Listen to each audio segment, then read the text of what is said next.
Hey y'all, it's Renegayde, and let's take a quick sip of reality because Big Brother 27, aka Big Brother A Summer of Mystery, premieres tonight, July 10th.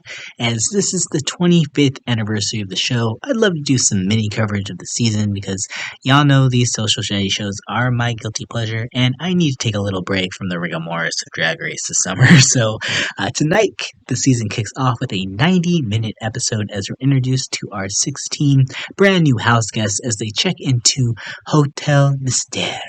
And this season is giving me all of the murder mystery teas I need at the moment. It's really giving expect the unexpected. So, much like last year, I'm going to be doing some quick bite coverage of the season, starting with my reaction to the season's cast and theme. But make sure you're subscribed and drop a like below if you enjoy, because you're not going to want to miss a single drop of content this season.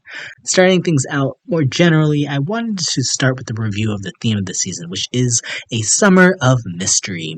And quoting their article here, the Big Brother house is transformed into a suspense-filled hotel, complete with secrets, hidden passageways, and a mysterious vibe that sets the stage for a summer of intrigue. And I gotta say, it's definitely flashing me back to Big Brother Canada 11. My favorite part about Big Brother Canada is the fact that they would have so many themes, and the themes would not only go throughout the house, but into the actual twists that they were doing. And that's something that I feel like Big Brother US has actually been doing a lot more since the Canada seasons have actually, or the Canada franchise has not been airing anymore, is the fact that it feels like they've actually been adopting these season-long twists when it comes to the building of the house. And that is one of my favorite parts of this, is that they have literally transformed the whole entire Big Brother house into a murder mystery hotel. And as someone who read a bunch of Agatha Christie books growing up,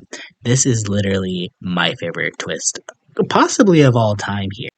It's definitely flashing me back a lot to Big Brother 6 when they did a Summer of Secrets, and it was the first time we had like the really big house, and it was with the past where they had the secret room, the gold room. So this is giving me that, but literally on steroids. So I'm very, very excited to see how these twists are going to play into the season and this theme, especially because one of the key twists that we've been noted here are skeleton keys. And according to the article here, it says house guests are welcomed by a wall of 75 key boxes, some filled with skeleton keys and other clues that might reveal themselves later in the game.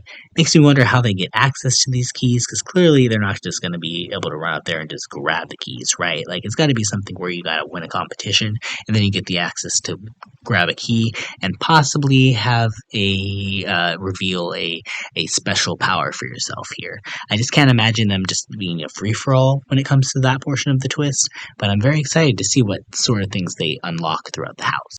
And one of those things that they may be unlocking this summer is a mystery house guest, because, as they describe in the description here, in a season full of surprises, the premiere, which means tonight, y'all, will be filled with unexpected twists and turns, including a masked visitor, a secret accomplice, and the shocking arrival of a mystery house guest, whose identity will remain under wraps, at least for now.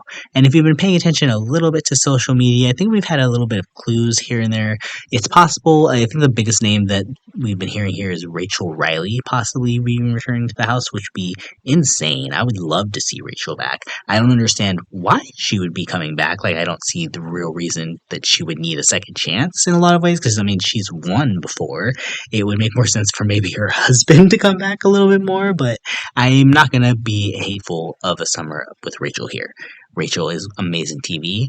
Would love her to be here. I think the other big name that I've heard a lot here is Vanessa Rousseau, but I don't understand how a lot of the clues would fit to Vanessa. They feel like they fit a lot more towards Rachel, but again, I don't really understand the reasoning why she would be there. There's also this other sort of underlying thing, the fact that we do have a murder mystery going on here. So is it possible that maybe we're bringing a big face back just for them to get quote unquote murdered in the first episode, and then somehow that being the first challenge for them in some sort of 2013 flashback to who done it? I don't know. I love whodunit though, and I would all be for that sort of challenge, but I totally doubt that Big Brother would be creative enough to, or would actually be able to create a sort of whodunit mystery challenge that would actually be feasible.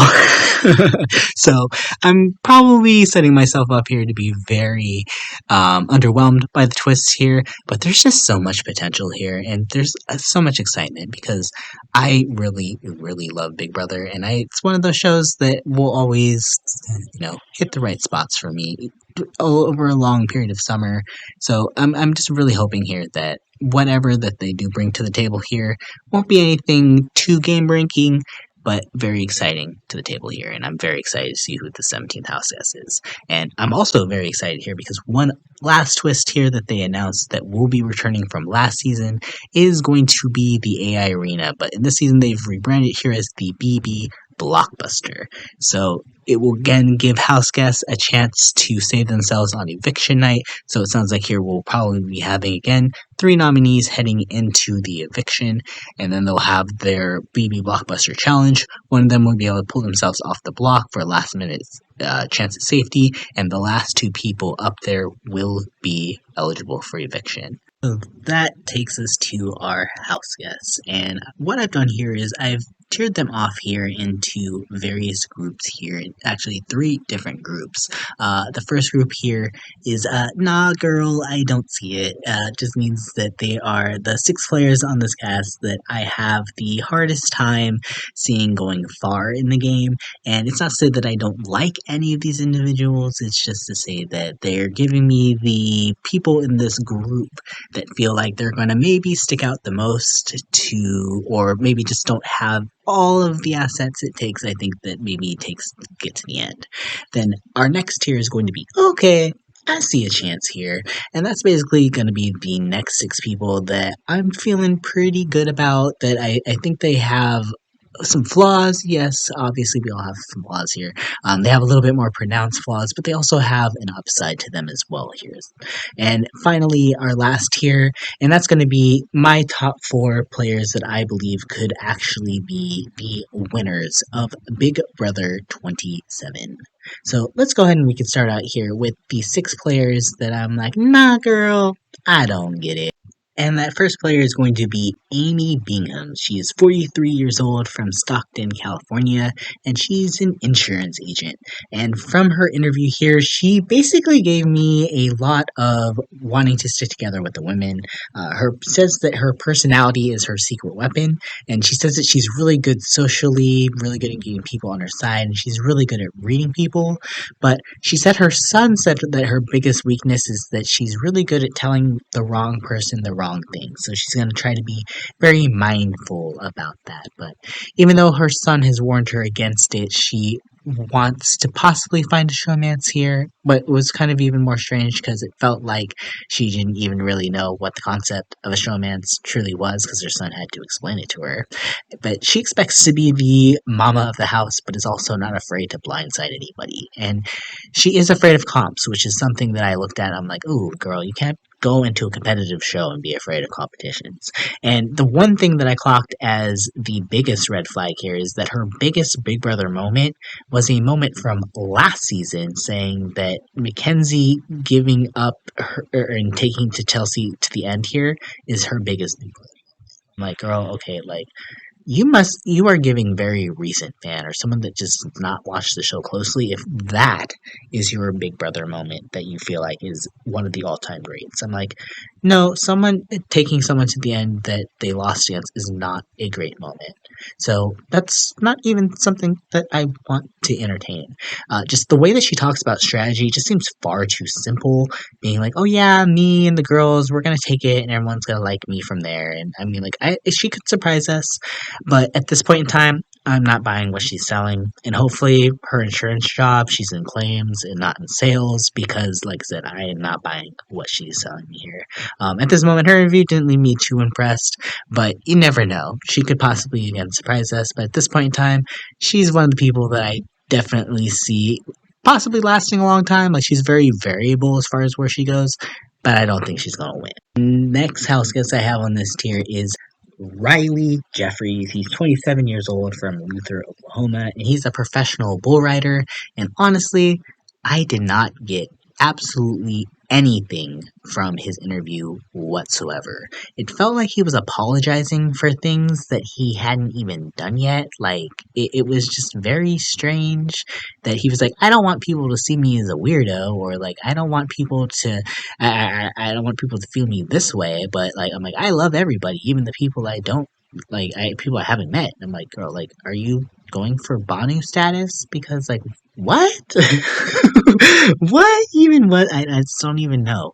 Like I literally got nothing from his interview at all whatsoever. My favorite part when he was like, "It's a house and people are in it." I'm like, "Oh yeah, okay, good, okay." You were very perceptive, Riley. I don't know. Like he could possibly be someone that rides competitions to the end because he does seem very athletic. He does seem like he possibly could be kind of charming, not toward me, but like towards other people, like that are more receptive to him.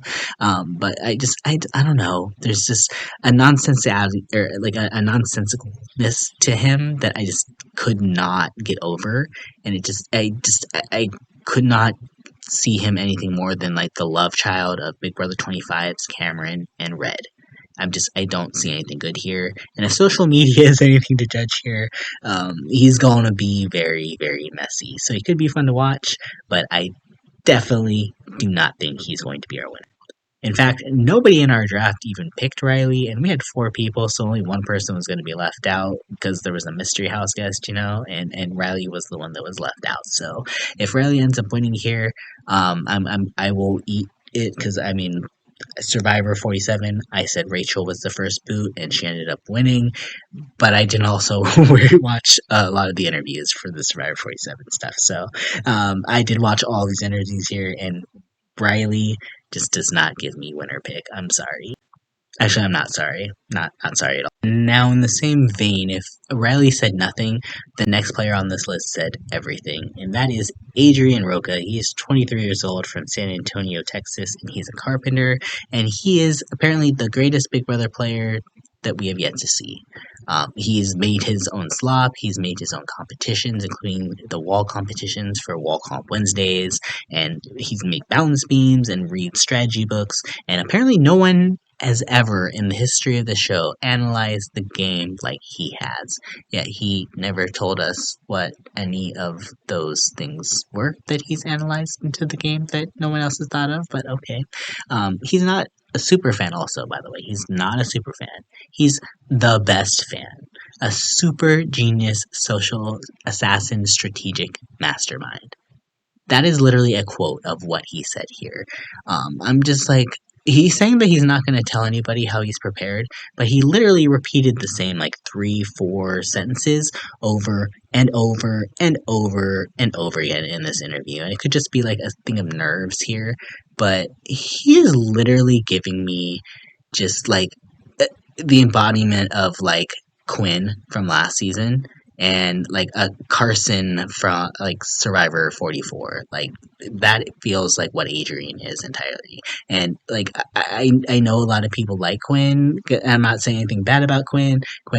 I feel like you're like that guy that kind of comes in there and like I feel like you overestimate your abilities, and that is what Adrian is doing here. Is I feel like you're overestimating things, whereas if you kind of come at things a little bit more humble with a little less talk and vibrato, like it wouldn't make you look as bad as you do. But when you go into these things and you're like, I'm the best player ever, I'm the player that no one's gonna expect, or I'm gonna break all these records, blah blah blah, and then you flop and you're just kind of like, ugh.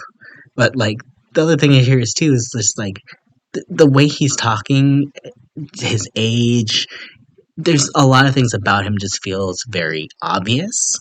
And I feel like there's just no way he's gonna be able to hold himself back from saying these things. Like he doesn't feel like he's gonna be able to hide. He's like he's going to talk all the time and reveal everything that he could possibly be thinking at any time, even if he doesn't intend to. Like it just feels like that's just the way he's going to come across. So I'm worried for Adrian. I don't like the vibrato. I don't think he's going to be able to stand behind his words. But you know what? If he ends up becoming literally the best Big Brother player that we've yet to see, again, more power to him. But I don't see it at the moment. And if I can be entirely honest, those are really the three main people that give me the most concern. I had somebody else pegged here as a first boot initially, but really, honestly, I'm kind of somewhere between Rylie and Adrian, probably being the first boot of this cast. Someone else that kind of makes me worried, and that's why I'm kind of putting her here. I know she has a lot of fan support, and I'm not saying I don't like her, but there's just something about her that just feels like she might not be as malleable as I want her to be, and that is Ava Pearl, 24-year-old aura painter from Long Island, New York. And she very much so classifies herself a lot of time, like she made it very clear. She is a strong Italian, proud woman from New York City who likes to align her chakras with a nice 1960s package. And she says that she reads auras, so she's ready to use that ability to her best to take everyone else down, but she doesn't want to freak anybody else out. But so she says she's not going to tell anybody. But I feel like she is probably gonna tell a lot of people about this. I mean, like it feels like it's a main part of her, so it definitely seems like something she's not going to be able to hide. Another thing I don't think she's going to be able to hide is the fact that she mentioned multiple times that she's a very strong, she's Long Island Italian raised, and she doesn't take crap from anybody. So she's going to tell it like it is. And I really do feel, I do kind of agree with her that if she lets her emotions get too crazy too quickly, especially with this group, like there's some guys on this cast that I could see her kind of, having an issue with right away. If she doesn't check her emotions immediately, I do think that could be her downfall. I'm really kind of worried that she may have a hard time connecting with a lot of people just kind of based off of the package that she's presenting here. And she also says she's not afraid of being the villain or of backstabbing. So it does seem like she's going to be somebody that, won't necessarily try too hard to change people's perceptions of her. At the same time, too, she does say that she is a huge fan, but her little brother is even a bigger fan, and he's the one that convinced her to apply. So I do think that reads well that she at least knows the game. She's seen the show before. She knows what she's kind of getting into there. But low key, she's kind of giving a possible early boot. Like her and the next girl I'm going to talk about here, they just kind of give me those kind of girls that possibly might not vibe with the rest of the house here. And being the fact that three people have to go up, she feels like she could be somebody that could just be taken out as collateral damage, not necessarily because people are going for her, but maybe say she gets thrown up on the block against the real target and the real target wins. I don't necessarily see Ava being someone that is going to be as here's the thing. Ava, what she gives to me is one of those people that is going to be like a very powerful force in the game as far as a pillar of strategy, right? And I do think that when you're a pillar of strategy, your goal is to kind of get as many followers as you kind of possibly can get. And it is a situation here where I just don't know if Ava is going to have the social capita or the followers really to kind of play the game that she wants to play. So while I do like her, I would not be surprised at all if her whole thing with reading auras ends up becoming just a really fun 1 week arc here, and she becomes the first boot because she inevitably pisses off the first or second head household. I could also see her going somewhat early in the game here. The jury, it takes a long time to get to the jury now, so I'm just I don't know. I don't see Ava being able to mesh with this group of people. And I feel like she could possibly be a little more headstrong to just not want to if she just doesn't see it in the cards too, so that's my biggest thing there with Ava. But I still like her, and I still would like to see her do well. I would like to see a world where she does well.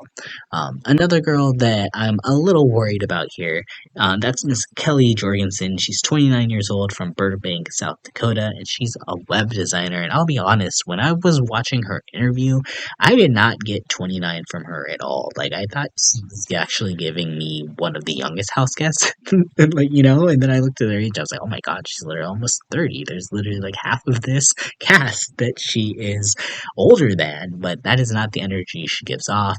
She's very quirky and fun, and her one thing that was kind of a red flag to me is that she said that she's excited to make friends with everybody and will kill the rest of the house guests with kindness. I don't know if we've ever seen a house guest try to just be super nice for their strategy. Like, I don't see a strategy there. Like, that's not a strategy. That's just coming in the house, just being you and not playing. She's kind of giving me like block star, like she's just giving me an easy pawn. She's on her and how she described herself, she said she's a farm kid with farm kid grit. She grew up in a town of 50 people and had like a high school class of 64 that she grew up with from like preschool to senior year. But since then, she's been to 42 countries. She's good with communal living. She says her best strengths are her social game, but she's not super competitive, which I feel like is a red flag. And she's also very clumsy, which is definitely a red flag. So there's like parts of me that wants to feel like she has like a Steve Moses from like Big Brother 17 upside, where it's possible she could have some strategy here that she just like lays on at the very, very end.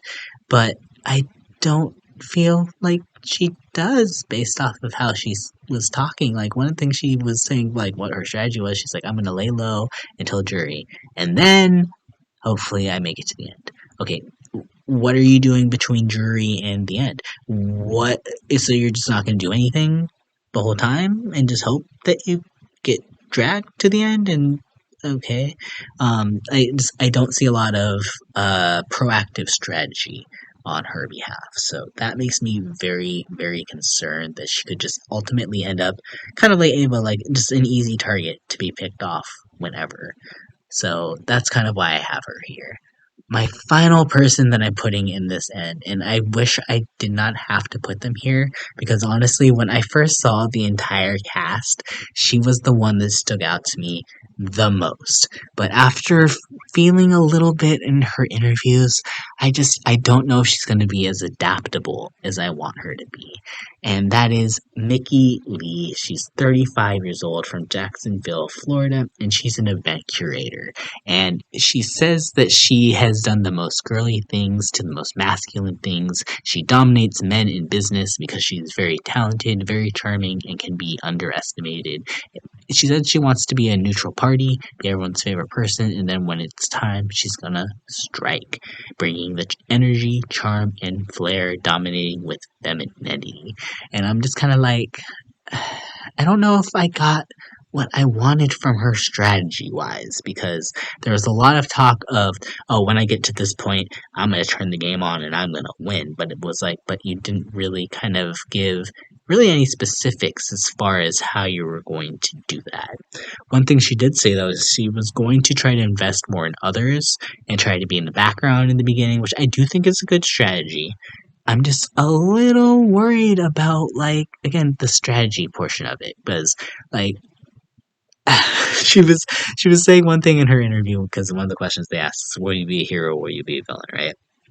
And she thinks her intentionality could make her a villain because she's going in there to intentionally invest more time with other people, so hopefully it pays off with her in the end. But she thinks she's a hero because she's being honest when she goes in, and then she started talking about, like, oh, I'm going to be a hero villain.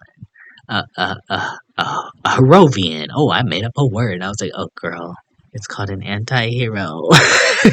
They have that word already made up, girl. So I'm just like, I don't know. She said that she used to watch the show as a kid and came back around Big Brother 24, and she was inspired by the cookout, which a lot of us were. I mean, that was honestly the reason why I got reinvested in Big Brother, is the casting initiative, the cookout, and the fact that, people that look like me actually stand a chance at the show now.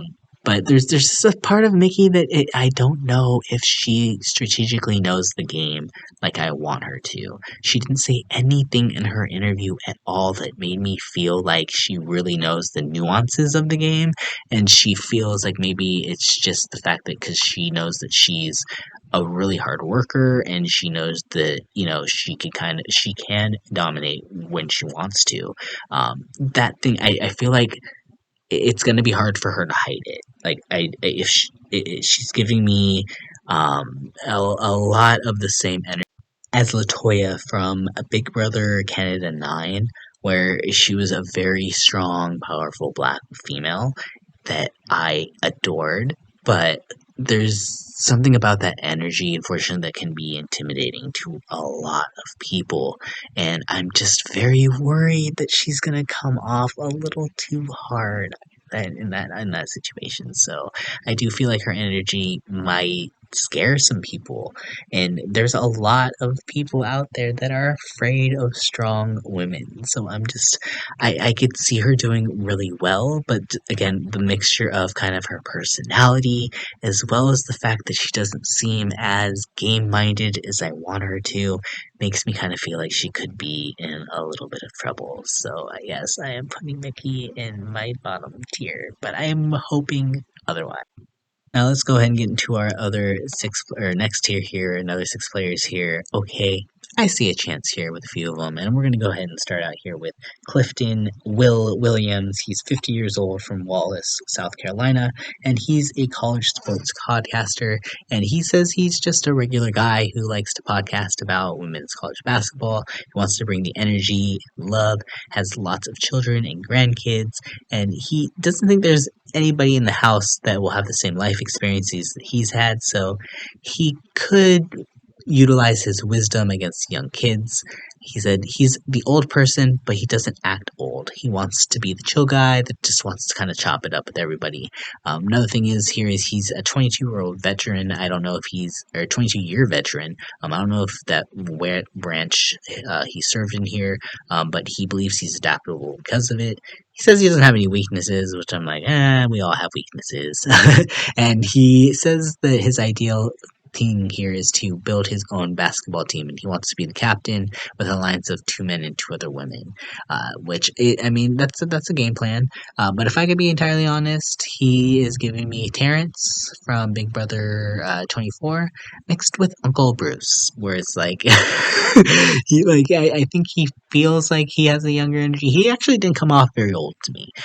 He came off very wise, but he didn't come off super old. So I do kind of feel like he could possibly bring that energy, but I don't know if I see anybody really in this younger cast that feels like really he would vibe to 100%. Maybe one of the sports guys, maybe, I don't know, but I don't know.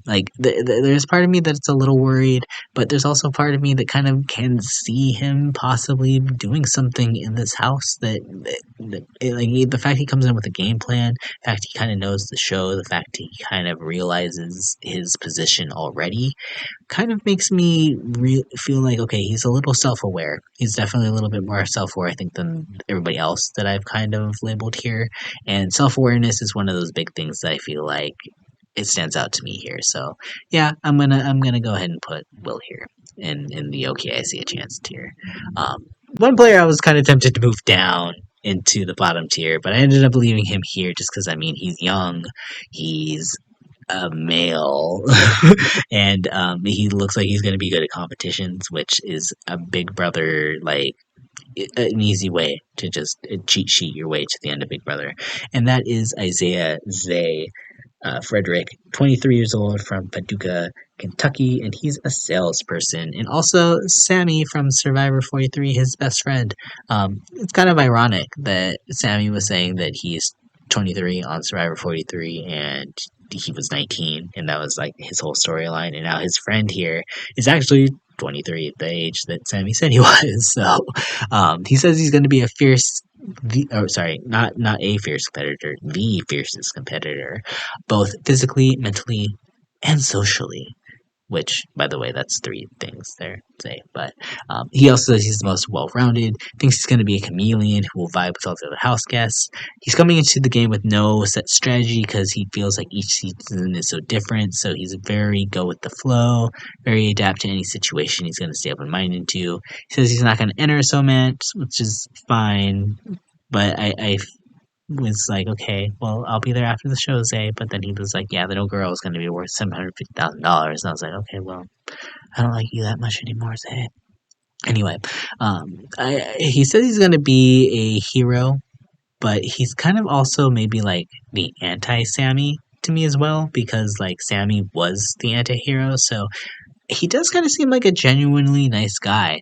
He says that he can't really keep secrets, even though he says he's going to be willing to make a big move. And I just feel like, just based on the fact that he's, again, young, likely good at competitions, at least physical comps, and could probably fit in with a lot of the younger group here. I do have him up this high to likely make it at least somewhat close to jury. I don't see him being like one of the first few people voted out, just because he seems like, again, someone's going to fit in with the majority of the House. But I could see a situation where maybe he does see a Matt from last season situation where he's just put up because of how he looks and how he could possibly win a challenge. But I feel like the big thing here with Zae is, does he have any sort of semblance of strategy outside of, he says that he wants to go with the flow and he's adaptable, but like, do you really know this show? Do you really know Big Brother? I don't know if I got that from him, so that's definitely going to hinder him. But I do think that he does stand a good chance, just based off of the track record and history of Big Brother, and the fact that, the average age of most Big Brother house guests is 27. We haven't had any more than two people over the age of 30 win, so he's in the right age group to possibly win. But there is a little, definitely hesitancy to put him any higher than where he's at here. The next player that I have here is Lauren Domingue. She's 22 years old from Lafayette, Louisiana, and she is a bridal consultant. She says she's super competitive, has been a fan as long as she can remember watching with her family. She's a super sweet Southern Belle super fan, and is ready to crush everybody at competitions and wants to build her strategy around everybody else's strategy. Doesn't want to play too hard too fast, wants to kind of sit back a little bit. She says she's the bad liar. It's also very empathetic and is going to try to be a hero, but she could be a villain. And honestly, she was giving me a lot of like Mackenzie vibes from last season, maybe mixed with like a little bit of Big Brother 18's Natalie, where it's like she seems very competitive. She seems like she's going to be a comp girl.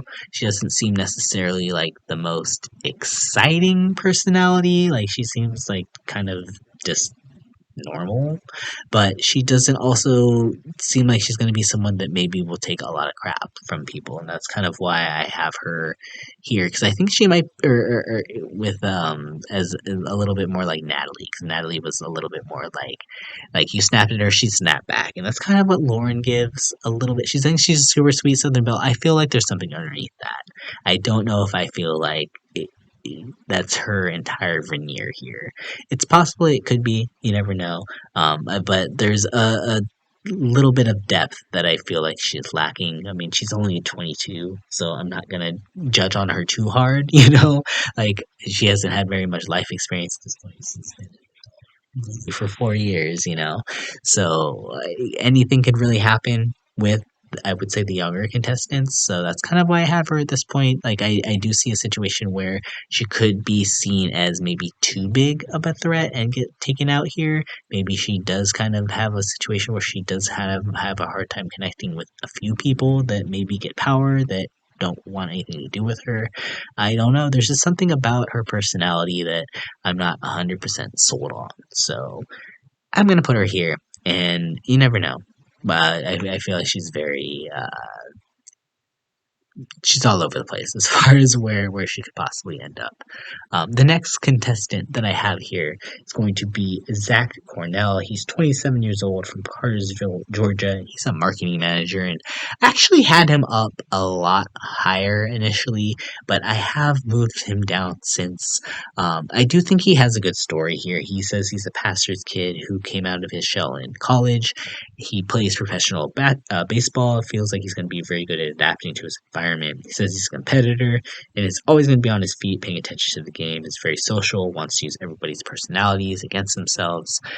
But he knows he's going to be a physical threat. So he wants to push being a pastor's child to the forefront of his personality trait and try to lay low and just be there for everybody initially. He says he doesn't want to be the person making the alliances from the start. He wants to have his hero fantasy with someone who no one would ever be able to guess, and he hopes that there's someone crazy that they can put up week one.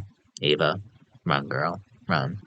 No, I didn't fully expect him to be a lot more of a douche, to be honest, but he's actually pretty down to earth and well spoken than I expected, and I think that actually made me raise his threat level up a lot more because he is so well spoken. He's obviously very attractive. He's obviously very athletic as well too. So, like, if you're coming out here with all of these positive traits here, I I I I fear for you.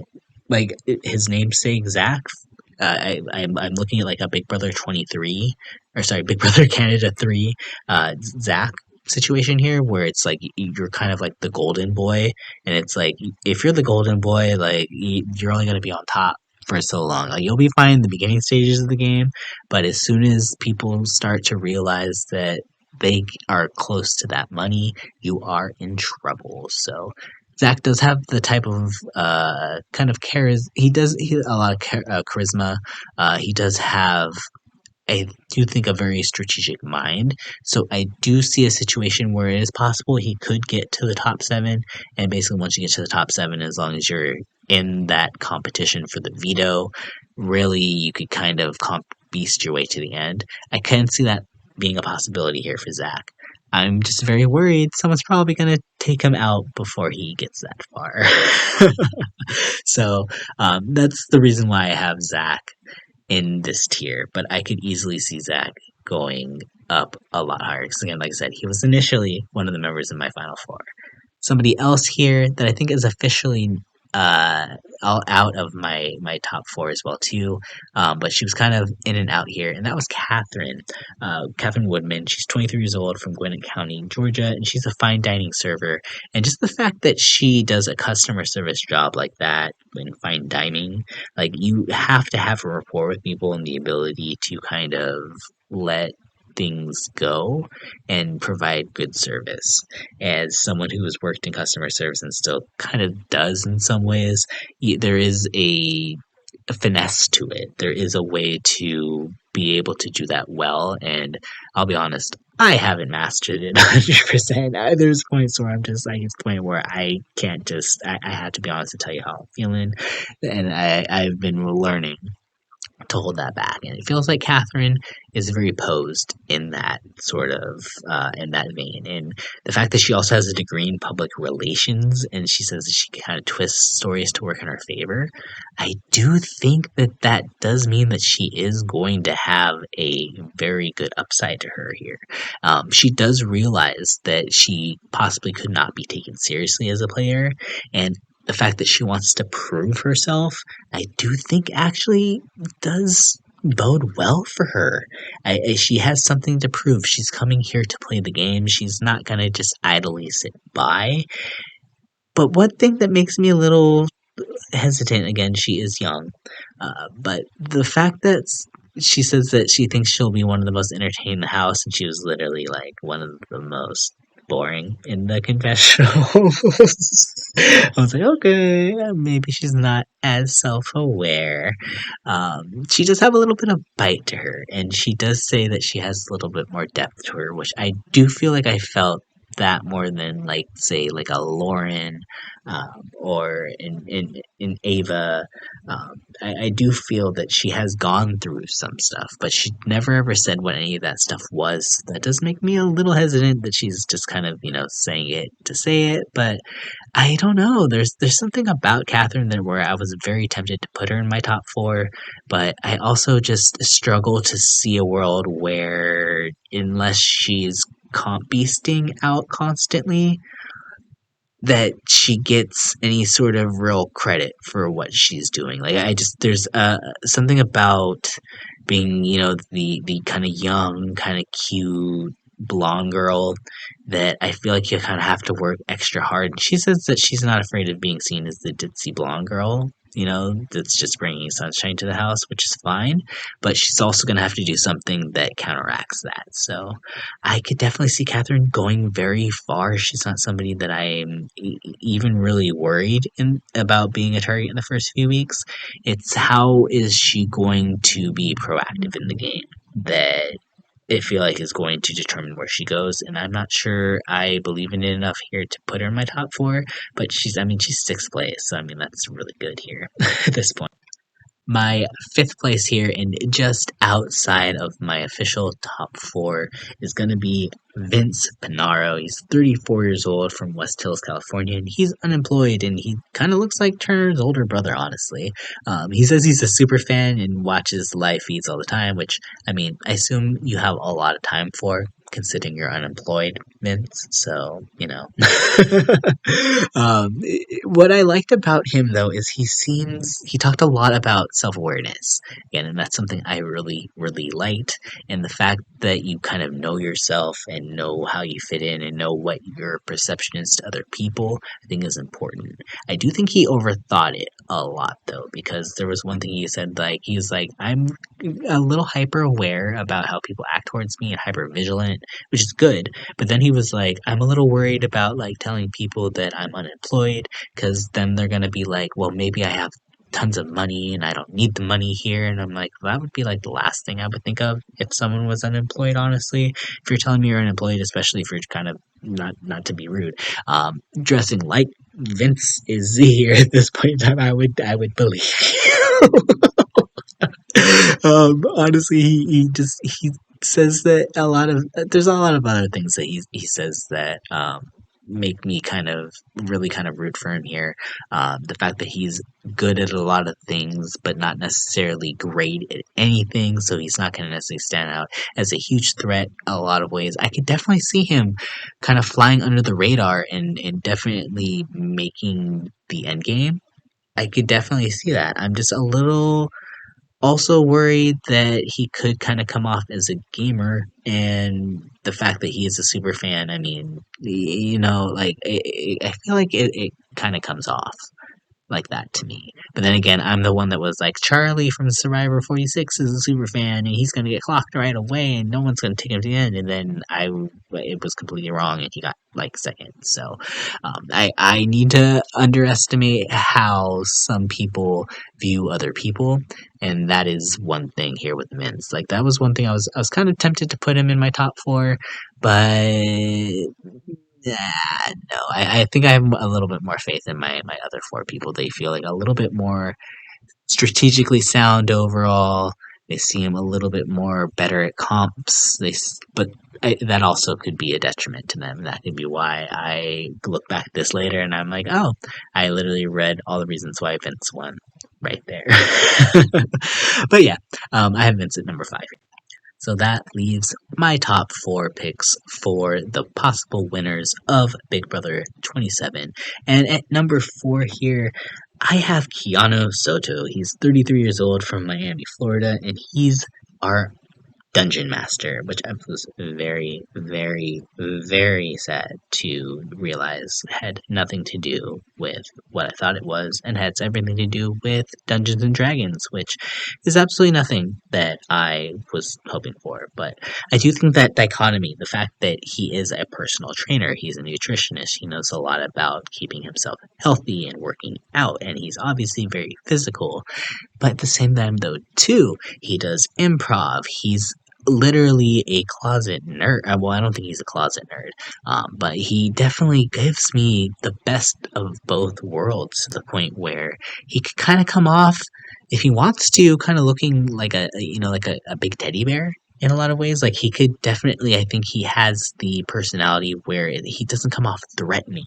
And I think that's so important because, yes, he does have gigantic muscles, but immediately he gives warmth. He doesn't give, anything toxic necessarily towards him. So I can see a lot of people being drawn to him. And he definitely talked a lot about social capita and the fact that you need to use it if you have it. And that made me very impressed as well too. He said he wants to focus a lot on building relationships, and he says his favorite player is Enzo. He wants to play a lot like Enzo, but one thing Enzo didn't do, again, like I said, is take advantage of having social capital in the game, and that's what Keanu wants to do. And I do think that he actually could do it. I would not be surprised if he ends up lasting deep into the game. My only hesitancy in putting him in my top three positions is just the fact that, again, he does have a lot of muscles. So just right away, he gives physical threat. As soon as he gives off the fact that he's smart too, or like maybe slightly nerdy, I do think the rest of the house is going to be intimidated by him. But I do think that he has what it takes to kind of, worm his way out of it. I don't know. There's something about Keanu I really like. He's someone I have my eye on a lot. So um, hopefully I'm not wrong here, and he definitely lasts a long time because would be very happy for him. Another player that I was tempted to put at number one here, but I do think just because of the fact that I've kind of looked around here, everybody has her at number one, makes me be like, okay, well, if everybody has her at number one, the house guests are also going to be like, okay, she is just that good. And that is Ashley Hollis, the 25-year-old attorney from Chicago, Illinois.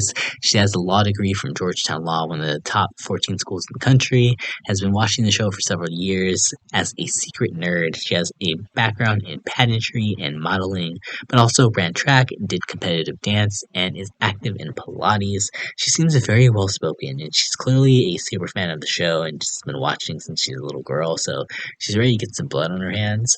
If I was to really compare her to anybody, like she gives me like the most perfect vibe between Taylor Hale and Chelsea from last season, because she's like very competitive, but she wants to be like doing it with like a fashion flair, and I'm like, oh my god, that's literally like Chelsea meets Taylor. Literally. She does give me very outgoing, bubbly, and warm energy. She says people get close to her very fast, but that could be a problem because empathy is her weakness, which a lot of the women said is that empathy was their weakness. So I feel like that probably isn't going to be as big of an issue if everybody is saying that's their weakness. Like, this guy's is giving me cutthroat. I don't know. Especially when she kept reiterating multiple times that she wants to keep her friends close, but keep her enemies closer. But again, I'm worried her about being just too visible of a threat at some point. Like, I worry that she's going to be able to hide her threat level. Because, I mean, she's saying that with her attorney background, she is a strategic assassin. So she's going to flip what everybody says around to her benefit. And I feel like that can only work well for so long. I would love to see her ride this out. Don't get me wrong. I'm not trying to go into this and saying that I am worried about her doing well, because I think she's going to do amazing. I'm just worried about as far as when it comes to the end game. If all of us are clocking her as somebody that is probably going to win, I think a lot of the people in the house are going to clock her as someone that they need to beat. So that's the only reason she's not higher.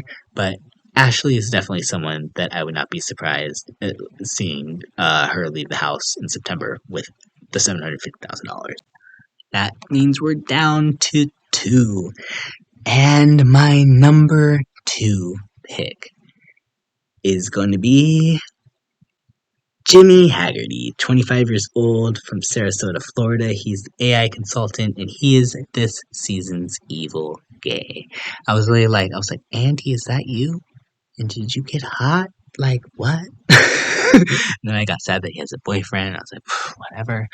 But it was like, something about Jimmy makes me very excited. Like, other than the fact that he's cute.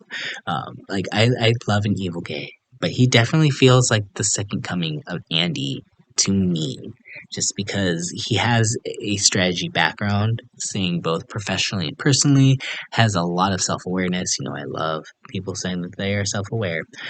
And he says he knows what he has to say, when he needs to say it to. He's ready to play to win, and he's been manifesting this for weeks. He says he's not going to tell anybody about his strategy background. He's going to tell everybody he's a tennis coach, which I think he could probably pull off. And one thing that I think made me really draw to him is the fact that he said that he has moved to several cities in his lifetime and had to rebuild his network of friends up in every single one, and he's been able to do so. And because of that, he has a lot of confidence in his ability to just kind of quickly make friends. And something else that stood out to me, what he says that he only wants to win when he needs to. That's something that stood out to me about Ashley saying that as well too. That's why they are very far here, because I'm like, okay, it's someone who knows that they don't need to just win competitions just to win them. You need to only win them when you need to. I'm like, that is the key. And one thing that does make me a little nervous is that he says that again he's very self-aware, but then he says that he's more of a villain, but then he's been told by all of his friends that he's more of a hero. I'm kind of like, oh, okay, what does that mean? What does that mean exactly? Because if everybody thinks that you're really nice, but you think you're a douche, like does that mean that you're gonna go harder now in the house because you're like, well, if everybody else says that I'm really not that big of a turd, but I let me be a little bit more. I don't know. Um, but I love an evil queen. I love an evil queen. Honestly, the thing about him is just the way that he speaks. He definitely seems like, again, the most self-aware person in this cast, possibly the most strategic. But he also, again, seems like someone that's going to likely come off as a threat for being as well-read and well-spoken as he is. I could see him doing really well if he's able to get locked into an alliance and really get friends on his side and people's trust. But I think he might be a little less cutthroat than Andy. He's kind of giving me a little, like, again, Charlie season 46 vibes, where I could see them being like a social and strategic threat, just kind of based off of his archetype. But I don't know if he's charming enough to keep that from everybody. I would love him to be, but if he ends up going out in the first couple weeks because he can't control his threat level, I wouldn't be surprised. But I also see him as somebody that, like, once he gets the momentum going in his direction, I can only see him using that to his advantage. So I do think the first couple weeks are going to be pivotal for Jiminy. The first couple weeks are going to be pivotal for Jimmy, and if he could get through it, then I think it's honestly going to be a really fun ride with him at the helm, because he's going to give some fun confessionals. But yeah, that's my number 2 here. Let me go ahead and get into my number 1, and that is Morgan Pope. She is our 33-year-old gamer from Palm Springs, California, but currently resides in LA. She plays a lot of team-based battle royale shooters. I'm kind of wondering if she plays like Apex Legends or something like that. She was talking about like the legends that she picks, and I was like, oh, okay, girl, are you playing Apex Legends? Because I used to be a Mirage main, yes. But she also used to be a former Division One track athlete. Since she's naturally bubbly, a goofball, and a nerd, which she'll try to bring her humor into the house. She says she's not a super fan of the show, but she's watched a lot with her mom when she was in high school, and her mom is a huge super fan, so clearly she's going to know a lot because of that history there. And she really wants to lean a lot on her social game and not win right from the start, only when she has to, which again, huge green flag for me. She likes she considers herself very empathetic, but she also considers herself an older sister type. So I think out of all the girls that have said that they are, too empathetic, she's the one that kind of gives me the fact that she will kind of use that older sister vibe to her advantage. She's giving me a lot of Lupina energy, really, and I think also as well, if she's able to really like use that secret gamer girl stuff to her, I would love for her to just be the next coming of Vanessa Russo. Like, this is everything in my package that I really like her. She gave me just such a good vibe, such a good energy. She feels so much younger and youthful than her age is. And my one big caveat here is, again, Big Brother winners, we haven't had anybody over the age of 30 since season 8, and we've only had 2 people over the age of 30 since then. I don't want to root against Morgan. in that aspect because I would love personally to be the first person, over that age range to win here. But at the same time, though, like I would love nothing more for my favorite archetypal player, which is the girl gamer, to go in there and just destroy this house. So, yeah, it's probably a little bit more rose-colored glasses, a little bit more wanting more so than expecting Morgan to win, but she just gives me, for me right now, the fan favorite. So at this point in time, I want to root for her, and I guess we'll see how this turns out, and hopefully you will too if you lasted this long. Thank you so much for listening. Go ahead and like and subscribe. Comment below on your picks for who you think will win Big Brother 27. Until next time, y'all, this is Renegade signing out. And until then, y'all, keep spilling that tea. Bye.